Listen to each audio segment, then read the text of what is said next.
Hi students, in today's session we are going to learn about introduction to instant messaging. So we are going to see different topics related to this. Let us see what are those. So topics for the session today is what is instant messaging, key features of an instant messaging, advantages and disadvantages of the instant messaging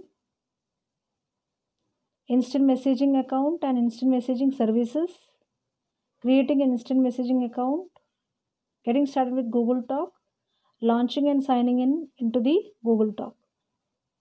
So let's start with what is instant messaging. Instant messaging, or in short IM, is a form of communication that involves transfer of text based messages from sender to receiver.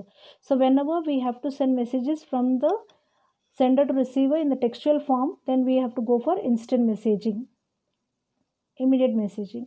Instant messaging software is widely used for personal and commercial use.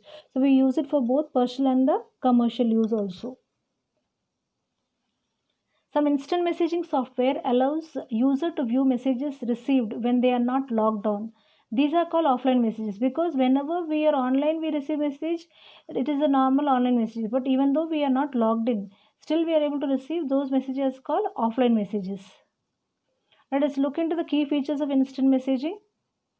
Text messages can be sent to one or more person. So we can send to one person or we can send it to as a group. So you might have seen when we are using the WhatsApp, we are able to send to one person or else we can also send to a group of person in a group. Okay. And next is audio calling and conferencing, video calling and conferencing. File transfers, it is not only limited to document but also we are able to send spreadsheet, that is the Excel files, audio files, video files, etc. So we can also send such files from one sender to the receiver. Message history, save messages for future references. Some instant messaging platforms offer a record keeping function. Thus, we can readily search the records for the previous conversation. So it is already having a record keeping function. So what happens if suppose you want to see the previous conversation, you can also have a look at it. So these are the key features of your instant messaging. Now let's look at the advantages of the instant messaging. It is faster than any mode of communication. Unlike emails, where we have to wait for messages to be downloaded from the server, and use with the use of the instant messaging will allows us to communicate with the users in a real time. So if a person is appearing online, we can send and receive messages faster than an email response. See, suppose if I send an email message. What happens if the opposite person has to see? He has to log into the Gmail account, open his inbox, and then he has to view the message. But here instantly it is where the person is online. You are able to send hi. From there you immediately get a response. Hello, how are you? So that is what is the reason why it is faster than any other mode of communication. Users can connect to instant messaging regardless of their location. See, we can communicate with anyone in any part of the world without having to pay the usually expensive international call tariffs. So you can imagine if I have to make a call internationally, the ISD call rates are too huge. You can't bear it. So, but with this instant messaging, what is happening? Even though a person is in Germany, US, or any part of this world, we are still able to have a communication with that person. Multiple users can communicate through a virtual conference. It can be a good tool for team building in a workplace, especially where we have team members in different location. See, if suppose there are multiple users located at different location, through virtual conference we still can have conversation with them, have meetings with them. So that is what is possible through instant messaging.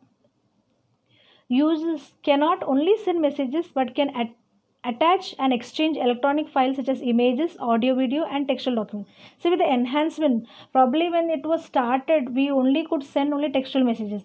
Now, because there's a lot of enhancements in technology and development technology, we can also now send images, audio, video, and textual document. Now, you can imagine earlier we had SMS facilities where we send only textual messages. Now, in WhatsApp, are we not able to send? We are able to send images, we are able to send audio, video. So, all this is possible in instant messaging. Users can even chat face to face with the friends or business clients.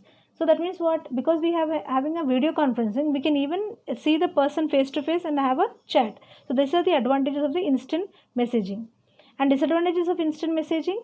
because of distraction. First one is since users expect quick response from you, it could easily distract us from our regular work duties. I'm sure you all are very much aware. The moment we hear a notification sound in the WhatsApp, we want to see who has sent it. We want to again try to reply the message, and automatically our distraction starts. Security. Instant messaging presents a security threat to our business since they are third party applications. Sometimes these programs become vulnerable to malicious attacks and data are stolen or your system is intruded into. So, because these are all third party applications, there is a threat which can be imposed on our system. That is what happens if, suppose, these third party applications are attacked by any virus, automatically it will be able to steal the data in our system also. Third is virus. Viruses and spyware could hurt our business, can easily be delivered into our network through these third party applications. So, even when we are trying to download these third party application softwares, probably if it carries any virus, it can also attack our system. So, that is what is the disadvantages of the instant messaging. Now, instant messaging account. Participant message to each other need to be signed in to the same instant messaging software. So, it's obvious need. That is, suppose I use WhatsApp. What do I expect my friend also to receive? WhatsApp only. So that means what? They should be, both of them should be using same instant message. If I use Yahoo Messenger, the opposite person also should use Yahoo Messenger. That is, if when they are same, only then we can have a communication. To use instant messaging software, user must have a valid instant messaging account. So unless you don't have a valid instant messaging account, we can't use the software. Instant messaging account differ in format. Some instant messaging software such as Yahoo Messenger, Windows Live Messenger use email addresses for managing the account, and software such as Skype use standard name. So when we are using Yahoo and Windows Live Messenger, what is happening? We are signing in through the email addresses. But when we are using the software called Skype, we don't need email addresses. We are just using the standard names through login. Now, instant messaging services, they are two types, application based and web based. Now let us see what is application based. These are the softwares are downloaded and installed on the user computer. So you have to first download it and then we have to install it to use these type of services. Now for example, we have Google Hangouts, Skype, Yahoo Messenger, Rediff and Windows Messengers. So these are the application based services where we have to download and install it to use these services. Next we have web based services. These softwares are used on the browser itself and cannot be downloaded or installed. So you are not downloading it or installing it directly, you are accessing it using the browser such as Internet Explorer, Mozilla Firefox or Google Chrome. So you might have seen, you'll open the Google Chrome, you'll say www.gmail. What is happening? Actually, we are using it through the browsers. For example, we have the Google Talk, eBuddy, Windows Live Messenger and Yahoo. So all these, what happens? We have to open it, accesses through the internet browsers, the web browsers which we have. Next we'll see creating an instant messaging account. How do we create? We are going to learn creating a messaging account using the example of Google Talk.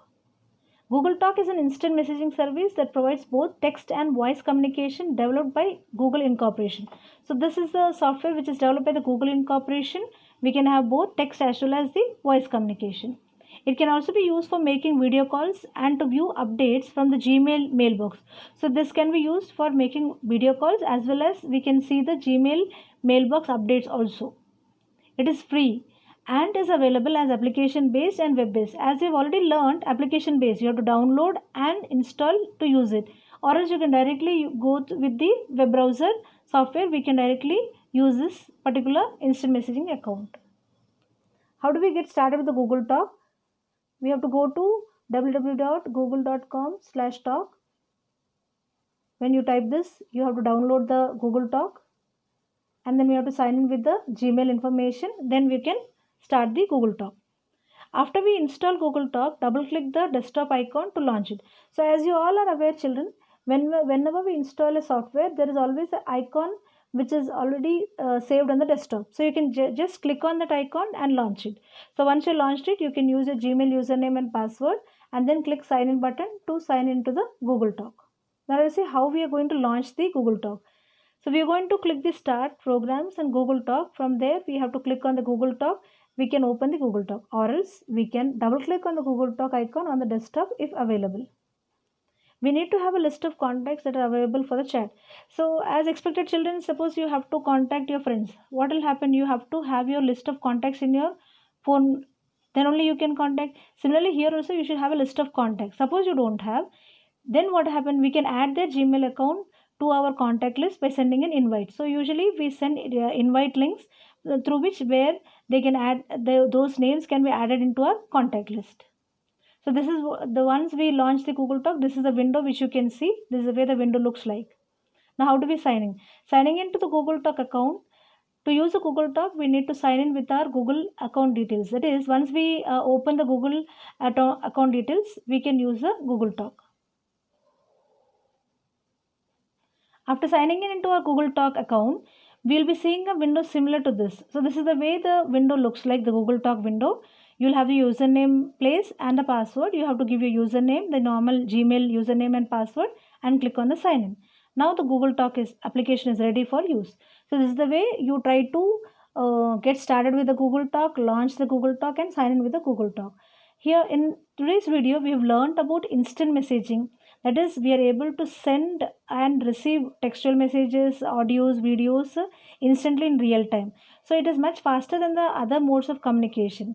So instant messaging helps us to have a chatting, like the best example is WhatsApp and Google Talk, Yahoo Messengers, Web Windows Live Messengers. So there are many things, many apps which we can use in order to have a instant messaging, that is immediate messaging.